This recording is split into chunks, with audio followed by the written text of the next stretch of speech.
My true story from Georgia. My son said, "We're keeping it small. Please don't come to the baby shower," but I was the one who paid for everything, so I took it all back.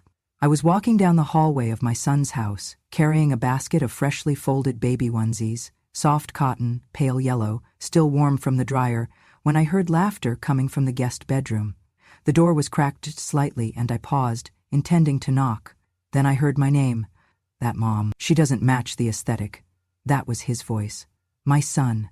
The baby I raised on coupons and lullabies. The one I stayed up all night with when he had the flu. The one I worked 3 jobs for when his father left before the ink dried on our mortgage. His wife's voice followed, high and smooth like syrup on glass. "We love her, but it's a very curated event. Pastels, greenery. Not her, knitted look. Everything she owns is either floral or beige. The photographer will quit on the spot." They laughed, all 3 of them. My son, his wife, and her mother, who had only been in our lives for 3 years, but now stood in my place like she'd always belonged there. Then came the one that did it. "She raised me, sure," he said, "but she is not raising this child. If she doesn't show up, it will save the day." I leaned against the wall. There was a pause, then her mother's voice, drier than the others. "It's not that we don't love her, it's just, she's so sad, like the ghost of disappointment." More laughter. No one even tried to whisper now. "Her gifts are always second-hand," my daughter-in-law added. "Her energy is depressing. No one wants that near a baby." I stood there with that basket in my hands, the folded onesies pressing into my ribs. I stared at the wall, tracing the paint trim with my eyes so I would not cry. I could not cry. Not there, not with them 2 feet away, still chuckling, still planning how to erase me without making a scene. I turned quietly, walked back down the hall, and placed the basket on the edge of the couch like I had never heard a word. My fingers shook as I smoothed the sleeves on the tiniest outfit, a soft green sleeper with little white ducks on the feet. I had found it at a vintage shop and hand-sewn a missing button. It looked brand new. It was brand new. Because love makes things new, but they would never see that. Not anymore. I sat for a long time in that room, listening to the laughter drift through the vents, letting every word etch itself into my spine. I had paid for everything. The cake, the venue, the monogram banners, the hand-painted welcome signs. I had spent hours coordinating with vendors, driving across town for centerpieces, writing checks with my name on them while they sent digital RSVPs with hers. And now, I was a ghost of disappointment.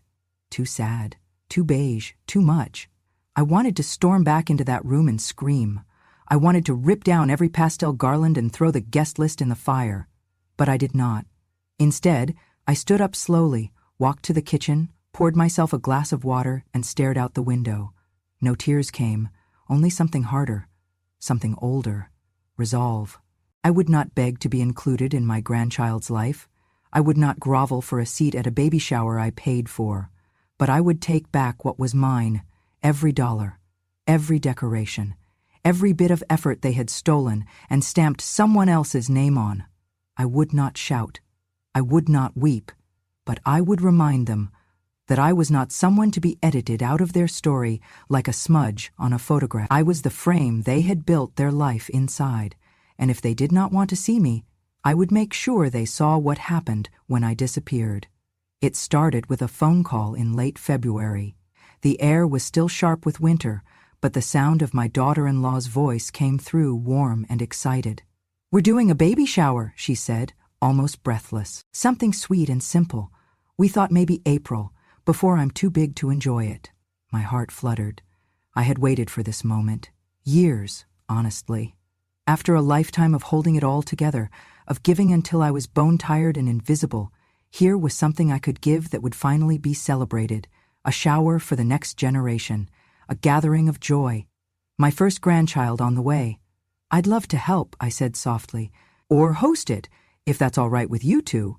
There was a pause, a quick inhale, and then, "That would be amazing." And just like that, I was in.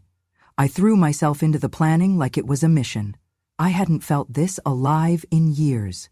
Not since I was young, stringing streamers for birthday parties we couldn't afford, baking cakes out of pancake mix, hiding tiny gifts in pillowcases just to make my son smile. This was different. This time, I could do it right. I researched themes. Little woodland animals won out. Soft greens, gentle browns, cream accents. I found a local florist who agreed to do centerpieces with eucalyptus and baby's breath. I booked a venue with big windows and light hardwood floors. I ordered place cards shaped like baby foxes. They wanted a photo booth. I made one from scratch using driftwood and linen and fairy lights. It looked like something out of a magazine. I hand-wrote the invitations. I contacted a bakery that specialized in watercolor fondant and custom sugar cookies. I sent them a copy of the baby's ultrasound, which they turned into a delicate cake topper. Edible, but I knew no one would dare bite it. It was too perfect. I even embroidered tiny linen napkins with the baby's initials, L.R. For Liam Edward or Lily Elaine, they hadn't decided yet, but either way, it felt real. The registry was modest, so I added my own extras, a top-tier stroller, a handmade bassinet from a Vermont craftsman. I found an antique glider rocker and reupholstered it myself in sage velvet. My fingers ached for days, but I didn't care. Every time I signed a check, I smiled. This wasn't a sacrifice, it was a joy. It was a privilege to pour myself into this. I called vendors in the morning and painted signs in the evening. I made spreadsheets. I packed boxes. I sewed bunting by hand. I even learned how to use Canva just to design the welcome board. Every night before bed, I whispered a little prayer over the folded list on my nightstand. Let this be beautiful. Let them feel loved. I imagined their faces walking into that room, wide with wonder, overcome with gratitude. I imagined my son pulling me into a hug and saying, "You did this for us." I imagined my daughter-in-law actually looking me in the eye for once, maybe even smiling like she meant it. I counted down the days. 30, 21, 15. I made a little countdown calendar in my kitchen, tearing off the pages like an excited child before Christmas. Every box that arrived, I opened with reverence. The ribbon, the tiny socks, the wooden toys with the smooth edges. I laid them all out on my dining room table just to admire how much love could be bought and wrapped when it came from the right place. And it was love, even if they never saw it that way, even if they thought I was too much or too involved or trying to control things. That wasn't it at all.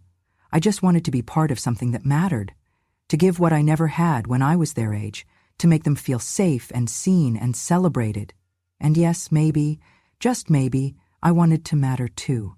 I wanted them to know I was still here, still capable, still full of love, still part of the story. I had no intention of stealing the spotlight. I didn't want a seat at the center table or to give a speech. I just wanted to be in the room when the people I loved most stepped into something beautiful and knew, deep in their bones, that someone had done this for them. Because that's what mothers do. We build things we never get credit for. We stitch joy into napkins and hold it in our hands until it aches.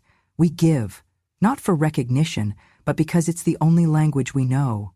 And for a brief window of time, I believed, truly, that this time it would be different, that they would see me, that they would smile and say, "She made this," not for attention, not for herself, just because she loves us. But now I knew. They never saw me. They only saw the aesthetic, and apparently I did not match. The call came 2 weeks before the baby shower. I was in the middle of wrapping individual lavender sachets in pale green tissue paper, little thank you gifts for the guests. The kind of detail people might overlook, but not me. I wanted everything to feel intentional, like love. The phone buzzed on the counter. My son's name lit up the screen. I smiled, wiped my hands on my apron, picked it up. "Hey, sweetheart," I said. There was a pause, a breath. Then his voice, lower than usual, almost rehearsed. "Mom, listen, I need to talk to you about the shower." I froze, lavender still clinging to my fingers. "Of course," I said. "Is everything okay?" Another pause. "Yeah, it's just, we've been talking and, well, we've decided to keep it really small." Small? I had booked a venue that held 50. I thought it already was small, I said, trying to keep my voice light. "Yeah, but even smaller, more intimate. Just close friends, mostly from Hannah's side, her college friends, some of her mom's circle, you know." I felt the first tremor then. "So, should I adjust the guest list or—" "No, Mom. That's the thing. I think maybe it's better if you don't come." I didn't speak. I couldn't. You'll throw off the vibe, he added quietly. Like I was a bad ingredient in a perfect recipe. I'll throw off the vibe, I repeated. He rushed to explain. It's not personal, okay? It's just you have a lot of presence, you're kind of intense, and the energy we're going for is super calm, earthy, soft. You know, pasteli. I had just finished hand-tying pastel green ribbons around the sachets. We love you, he said quickly, like a script. And we're so grateful for everything you've done. Seriously. You've been incredible. It's just, for this one thing, we're asking you to step back. I still couldn't speak. So he filled the silence. We'll FaceTime you, we'll send tons of pictures. You'll feel like you're there. I felt like I had been dropped into freezing water. I paid for it, I said finally. He cleared his throat. And that's part of why it's going to be so special. Because of everything you've made possible. He said it like I was a sponsor, not his mother. Don't make this harder, Mom. That was the last thing he said before he hung up. I stood there for what felt like hours. The sachets were still unfinished. The glue gun still warm. I opened my email. Sure enough, the most recent guest list had a few edits. My name was gone, deleted, cleanly, without ceremony. In its place, under hostesses, were 3 names. Hannah, her mother, and a woman I barely knew, her mother's best friend, I assumed. Someone who had never changed a diaper or scraped together rent with a baby on her hip. I scrolled further. There was a new floral order, same budget, same color scheme. But the note now read, kindly credit design inspiration to Donna R. and Melissa L. Donna, the mother-in-law, Melissa, her friend. I went to the shared photo album we had been using for planning. My folder had been removed. The images I had uploaded, my calligraphy samples, the fabric swatches, the handmade baby banner, gone in their place. Pinterest boards, white roses, rented antique prams, faux vintage. I was being replaced not just physically, but retroactively, scrubbed from the narrative like a ghost. And worse, everything I had paid for was still there, still happening, still being claimed by someone else. I sat down at the kitchen table, surrounded by ribbon and dried lavender and little green boxes with thank you tags, and I felt it all at once, not just heartbreak, but shame, like I had offered too much of myself, like I had hoped too hard, like I had forgotten the lesson I thought I had already learned 100 times, that in this family, love only had value when it was invisible. I had given them the celebration of their dreams, and now they were packaging it in someone else's name. I felt proud, yes, because it would still be beautiful.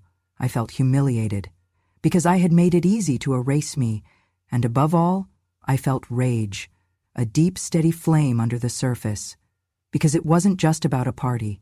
It was about being told after everything that I didn't belong, that I wasn't enough, that I was too real for their curated dream. I looked around at everything I had made, and I knew they didn't deserve it. Not like this. Not without seeing who had put it all together, who had poured themselves into every detail, and they were about to learn.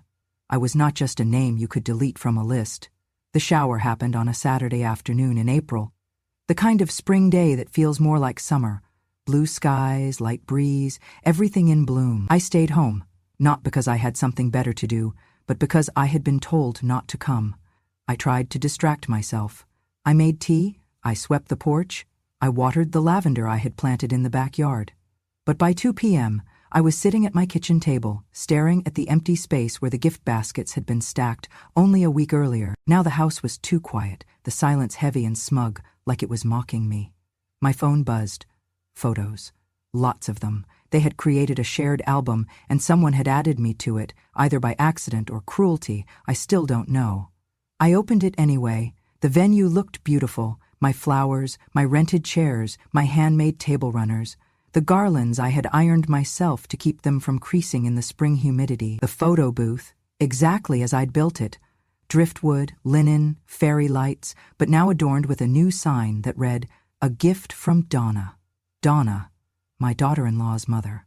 In picture after picture, she stood proudly beside the cake, the banner, the gifts, as if she had orchestrated every detail. And maybe she believed she had. Maybe in her world writing a check was vulgar and visibility was everything. Maybe her presence made her the author. But I was the one who sewed the initials onto the napkins. I was the one who stood in line for 2 hours at the bakery. I was the one who negotiated the floral arrangement price down by 30% with the promise of future referrals. And yet, there she was, holding center court, smiling with her daughter, with my son. In one picture, I saw something that made my stomach turn. It was a shot taken in front of the custom backdrop wall, the one I designed. Pale green, soft whites, small wooden blocks spelling out Baby R in delicate font. In the photo were all 3 women, my daughter-in-law, her mother, and me. But it wasn't me. It was a Photoshop. Someone had taken an old photo of me from a birthday 2 years ago and pasted me into the corner of the group photo. Badly. My skin tone didn't match the lighting. My eyes were looking in the wrong direction, the proportions were slightly off, and my feet didn't align with the carpet beneath them. They tried to make it seem like I had been there, but not enough to include me for real, just enough to check a box. I scrolled through the comments on social media. The public ones were polite. Beautiful, so blessed, stunning shower. But in a private message thread, sent to me by a friend, bless her soul, were screenshots of texts between 2 of Hannah's friends. She paid for all of this, didn't she? Yeah, I heard she even did the cake and the decorations. So why isn't she here? Apparently she's difficult. They didn't want the vibe ruined. Wow, that's cold. She got what she wanted. She just didn't know when to stop. That last line hit me harder than I care to admit. She got what she wanted, as if love was a transaction, as if presence was punishment, as if generosity demanded silence. I closed the phone and sat still for a long time, long enough for the sun to move from one side of the room to the other. I imagined them unwrapping the gifts. I imagined them reading the little tags with names that weren't mine. I imagined the guests asking polite questions. And I imagined the lies. Oh, Donna coordinated everything. Melissa helped with the baking. It was all a team effort. But I knew the truth. And so did they. They could cover my face with pixels. They could scratch my name off the guest list. They could erase me from the memory of that day, clean as linen in bleach. But they could not change the origin. They could not rewrite the effort. They could not unknow that the woman they erased was the one who built the thing they celebrated. That every flower, every cupcake, every photo backdrop was a thread from my hands. They could not unmake what I had made. Even if they pretended I was never there. I did not cry the day after the baby shower. I did not yell or call or confront. I did what women like me have always done. I cleaned. I swept the kitchen floor. I folded the laundry. I had ignored during all those weeks of planning. I put the lavender sachets into a drawer. I wrapped the leftover ribbons and returned them to their storage bin. Each motion quiet, deliberate, almost sacred. By the end of the afternoon, the only evidence that I had ever touched that shower was the dent in the dining room table where the gift baskets had sat for weeks. And then, I sat down with my laptop. One by one, I logged into every vendor account. The bakery, the florist, the venue, the photographer, the rental company. Every last reservation had been made in my name, every check signed by me, every invoice routed to my email. They had taken what I gave, but I had never handed over control. And now, I took it all back. With steady hands, I sent cancellation notices. With calm, courteous language, I withdrew deposits. And in one final email to the venue manager, I wrote, "Please redirect the reservation under my name for Saturday, April 15th, to the Children's Aid Society of Georgia. They will be using the space that afternoon. I am donating it in full." The reply came within the hour, "Consider it done."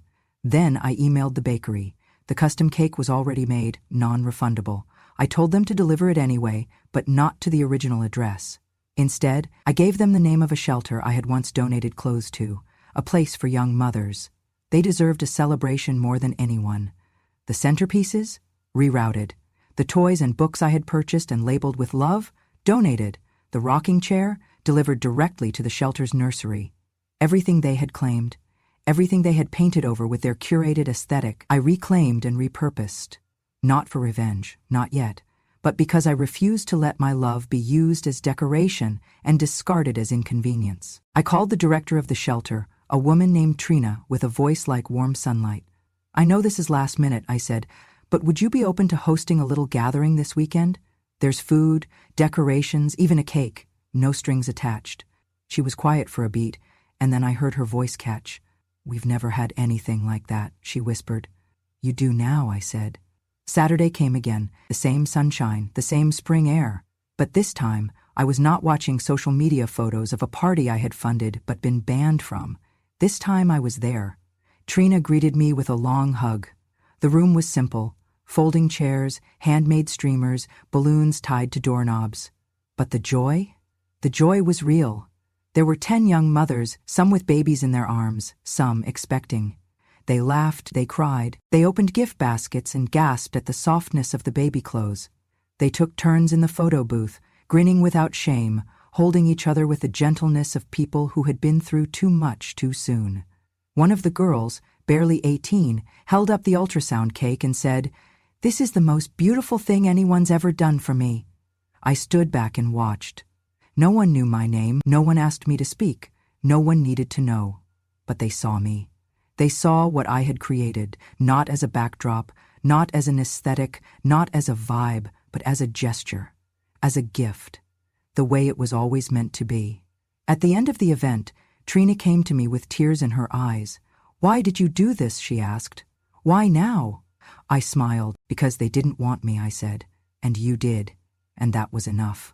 I went home that night tired but whole. Not because I had taken anything away from them, but because I had finally given something to someone who saw it for what it truly was. Love, without condition, joy, without performance, presence, without permission. And for the first time in weeks, I slept without waking. It took less than 24 hours for the storm to hit. On Sunday morning, my daughter-in-law posted a photo on Instagram, a picture of her standing alone under a blank backdrop, holding her belly, the caption carefully curated. Today was supposed to be our baby shower. Instead, someone we trusted took everything away from us. No party, no gifts, no family, just heartbreak. Betrayed by blood, grief in pink. It exploded. Comments poured in. Friends, influencers, distant cousins who had not sent a Christmas card in a decade. OMG, what happened? I'm so sorry, this is horrible. Who would do that to a pregnant woman? Within hours, my son posted to his own page, "We tried to give our child a beautiful beginning. We didn't think a parent would take that from us out of spite." No names. But everyone knew. People started speculating in the comments. "That's so cruel. Who does that to their own family? Entitled boomers ruining everything. She probably wanted to control it, and when she couldn't, she pulled the plug." Classic. It didn't stop there. Screenshots spread across platforms. Reddit threads popped up. Someone tagged a parenting blogger with 500,000 followers who reposted the story with a caption, "If you're lucky enough to be invited to the beginning of a child's life, show up with love, not ego." I watched it all unfold in silence. For once, I didn't feel the urge to explain. But truth, like water, always finds a crack. 3 days later, I released a simple post. No hashtags, no photos, just a scanned PDF of the itemized invoice file, along with a caption that read, "Transparency is not cruelty. Every item, every vendor, every dollar was mine. I simply chose to give it to those who would be grateful. Love, Jane." There it was. Venue, $1,200, 0 cents. Paid by Jane Armitage Cake and Catering, $1,050, 0 cents. Paid by Jane Armitage Florist, $785, 0 cents. Paid by Jane Armitage Decor, Gifts and Favors, $2,643, 75 cents. Paid by Jane Armitage Rocking Chair, handmade, delivered, paid in full, Jane Armitage total, $5,678, 75 cents. The comment section was quiet for the first hour. Then came the shift. "I'm sorry, but if someone paid for my whole shower, I'd thank them, not exclude them." Reading the receipts now, this woman was erased. She didn't steal the event, she reclaimed it. The tide turned. Their narrative fell apart, and not because I screamed louder, but because I documented what they tried to bury. I didn't need to argue, I just showed the truth, and in that truth, I reclaimed not just my role, but my voice. The backlash came quiet at first, just a trickle of raised eyebrows and vague apologies from people who had once rushed to defend my children. Then it turned. The parenting blogger who had shared my daughter-in-law's tearful post issued a correction. After reviewing new information and direct financial documentation, it's clear this story had more than one side. Respect to those who give silently and reclaim loudly. Then came the headlines. Local media got wind of the receipts. The same pastel-filtered family that had once been praised for their inspiring journey to parenthood was now at the center of a controversy titled, "The Grandma They Erased, a Baby Shower Gone Public." Articles recounted the timeline. They quoted both sides.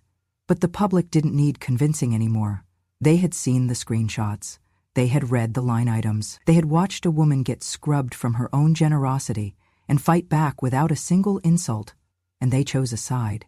Clients began backing out of my daughter-in-law's homestaging business. "She manipulates the narrative too much," one review read. "What's curated? And what's just cruelty?" My son, who worked in marketing, lost a brand contract over public trust concerns. No one said it outright, but their image, the golden couple with the boho nursery and the farmhouse chic life, was cracked now. You could see the seams. The curated calm had a rotten core. And I said nothing. I didn't post again, didn't gloat, didn't retaliate. I just watered my lavender, walked my little rescue dog Penny, ate my toast with honey every morning at the same window. I had already had my say. Truth had done the rest. I heard they tried to patch it back together. They made statements about misunderstandings and family complexities. They leaned heavily into the baby, but even the baby couldn't fix a lie that large. It followed them, like smoke. Every smile now came with a second glance. I watched from a distance, not with joy exactly, but with peace.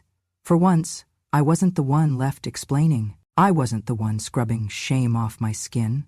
They were, and they did it to themselves. As summer came, I sat on my porch with a cup of tea and reread the notes from the shelter. Dozens of thank you cards from young mothers I'd never met. "You made me feel like I mattered. This is the first time I've ever had a real party. I didn't know people like you existed." That was the legacy I had wanted all along. Not a picture on a backdrop, not a forced smile in a family album, but memory, dignity, a moment someone would carry with them and say, "Someone saw me. Someone showed up." September rolled around. I knew the baby had been born. There was no phone call, no announcement. I found out the same way strangers did, on social media. Perfect lighting, captioned in lowercase. "Welcome Liam Edwards 60's 14 Oz of Love." No mention of me, no grandma tag, no nod to the woman who had almost built them a palace to welcome him into. I stared at that post for a long time, and then I stood up, walked to my desk, and pulled out a card, cream embossed, simple. I wrote by hand, "I paid for love. I expect respect. Love me or don't." No signature, no return address. I slipped a crisp 50 into the envelope, not for them, but for the child, for the boy who didn't ask to be born into the chaos of curated cruelty. I mailed it the next morning, and I never heard back. But that wasn't the point. That card wasn't a request. It was a declaration, a quiet end, a graceful closing of the door. I do not need them to say sorry, not anymore. The words wouldn't change what happened. They wouldn't stitch back the hours I spent sewing napkins, planning centerpieces, or whispering love into a nursery I was never allowed to see. An apology wouldn't rewind time or erase the ache of standing outside my own story, listening to laughter I wasn't welcome in. No, what I needed, what I still need, was much simpler. To be remembered. Not perfectly, not constantly, just honestly. To be remembered as a woman who loved with both hands, who gave when no one asked her to, who showed up long before she was invited and stayed long after she was dismissed. To be remembered as a mother who didn't always get it right, but never stopped trying. And most of all, to be remembered as a grandmother, not in title, but in truth. Because loving a child doesn't require blood, it requires presence. And presence, no matter how briefly offered, leaves a mark. I do not know what my grandson will hear about me when he grows older. I do not know what version of the story will be told, but if one day he asks who sent that card, the one with the quiet words and the folded bill tucked inside, I hope someone has the courage to say, "She was the woman who gave before anyone else even thought to." And to those of you watching, reading, maybe holding your own ache in your chest, I want to tell you something plainly. You are not alone. If your name was left off the invitation, if your seat was placed in the corner, or not at all, if your love was seen as inconvenient, outdated, too loud or too heavy, I see you. Your worth isn't determined by who thanks you. Your love is not less real because someone pretended it didn't count. And your story? It matters. Even when no one claps, even when no one posts about it, even when the room goes quiet the moment you walk in, because the truth, our truth, does not shout. It doesn't fight for centerpieces or hashtags or curated lighting. It waits. And when the time is right, it returns. Not with fire, but with grace. Because revenge has no expiration date. But sometimes, forgiveness, for yourself, is the warmest way to win. There is a quiet that settles over your life when you stop waiting for people to return. When you stop hoping they will suddenly remember the warmth of your hands, the sound of your laughter, the years you gave without expecting a receipt.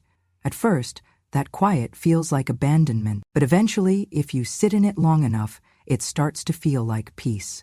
After the storm passed and the headlines faded, I built a routine not rooted in them, but in me.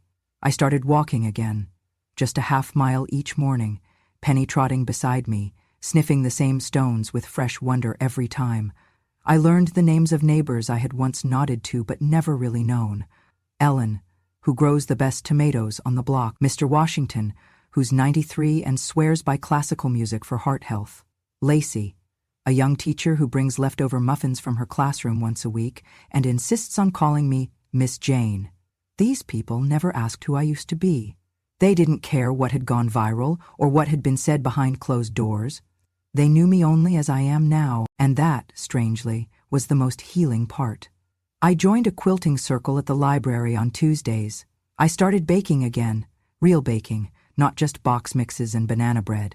I made cinnamon rolls from scratch and mailed them to the shelter. I taught one of the mothers there how to sew a hem, and she cried when the needle didn't break. "No one's ever taught me something useful before," she whispered. I smiled and said, "Honey, you've always been useful. The world just lied to you. There is power in small things. There is justice in joy. And there is a kind of strength that comes only after surviving betrayal with your soul intact." One afternoon in late fall, I got a letter. A real letter, no email, no text, just pen on paper. It was from my son. I opened it with careful hands. "Mom," it began, "I don't know how to say this without sounding like a hypocrite. Maybe I am one. Maybe I always was." He went on. Apologies, explanations, memories. Some true, some rewritten by guilt. He said they were struggling, that the backlash had changed things, that Hannah wasn't the same, that parenthood was harder than they expected, that he missed me. At the end, he wrote, "Liam started saying grandma when he sees old pictures. We tell him stories about you. I just wish they were current ones." I stared at that sentence for a long time. Part of me wanted to tear it up. Another part wanted to run to the phone, to forgive it all, to pick up where we left off. But I didn't do either. Instead, I wrote one line on a small card and mailed it back. "I taught you how to say sorry. Now teach your son how to mean it." I haven't heard from him since. But again, that's not the point. The point is that I responded without bitterness, because there's a difference between closing a door and locking it forever. Mine is closed, firmly, but not sealed. Some wounds are too deep to ignore, but not all require infection. Some truths must stand on their own, without reconciliation, and sometimes you do not heal by opening the wound. You heal by planting something in its place. I planted rosemary for remembrance. I planted tulips because they rise again every year no matter how brutal the winter. I planted a small lemon tree in a pot by the front door because my granddaughter, if she ever finds her way to me, will need something bright and sweet to reach for. And I planted peace every day, with every act of joy not performed but chosen. Because love, real love, does not always get the storybook ending. Sometimes it gets rewritten. Sometimes it gets stolen. But sometimes, if you are brave and quiet and strong enough, it gets reborn. Not through revenge, not through retribution, but through reclamation, of voice, of dignity, of self, and that is the ending I choose. Not the one they tried to give me, but the one I earned, one gentle morning at a time. If this story stirred something buried deep within your chest, if you've ever stood outside a door you helped build, listening to laughter that forgot your name, then let me tell you, you are not alone. If you've poured your love into people who edited you out of their memories, if you've been called too much, too outdated, or just inconvenient, you're in the right place. This is Grandma True Stories, where silence is not weakness, it's strategy. Where being overlooked does not mean being irrelevant, just underestimated. Here, we remember the women who raised children and were repaid with distance, the mothers who stayed up late sewing costumes and ended up cropped out of photos, the grandmothers who gave everything and were still told it wasn't enough. But now, we speak, not to yell, not to beg, but to tell the truth, clearly and completely. Because the truth doesn't need to shout, it just needs to be heard. So if your heart beat a little harder at any part of this story, if you recognized yourself in these quiet pages, I invite you to stay. Pull up a chair, subscribe to the channel, click that bell, and join us, because when a grandma speaks, the world finally listens.